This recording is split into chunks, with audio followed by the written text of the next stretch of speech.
Hello అక్క మంచిగా ఉన్నావా? పిల్లలు పడిపోయారా?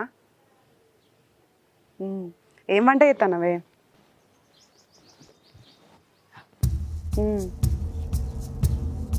బావలేడానే?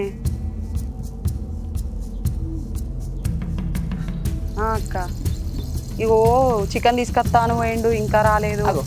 అప్పుడెప్పుడో పోయిండు. హాయ్ అంజలి గారు, ఒక్క నిమిషం ఆగే. బాగేనా? తిన్నరా? కోడిగుడ్డు కూర అనుకుంటా అంటారు కదా, అనుకుని తిన్నరా? అగో ఏంది నువ్వు? నేను కోడిగుడ్లే వండుకుంటానో, చికెన్ వండుకున్నా, మటన్ వండుకున్నా, తొక్కేసుకొని తింటాను. నీకెందుకు అవన్నీ? ఎందుకు ఇట్లా ఇబ్బంది పెడతాను పొద్దుగాల నుంచి రాత్రి దాకా? ఇంకోసారి ఇట్లా అయితే మాత్రం నేను రచనక్కతో చెప్తా. అయ్యో, ఎందుకు అంతగానో కోపం కత్తుర్రు? తిన్నారా అని అడిగినందుకు కోపం కత్తురు ఏంది అంజలి గారు? ఏమన్నా అన్నా? నేను అప్పుడు అంతే రోడ్డు పొట్టు పోగా అన్నాన్ని పిలిచిర్రు. నన్ను అన్నాన్ని నాకు ఎంత బాధ అనిపిస్తుంది. ఇంటి ముందటోళ్ళని బాగున్నారా బాగాలేరని మాట్లాడాలి తప్ప కానీ అన్నాన్ని మాట్లాడుతుంది. నేను అన్నాను మిమ్మల్ని? అరే అన్నాను వెళ్తే బాధ అనిపించడం ఏంది నాకు అర్థం కాదు. నువ్వు ఇన్నిసార్లు నన్ను ఇబ్బంది పెట్టుకుంటా మాట్లాడతాను.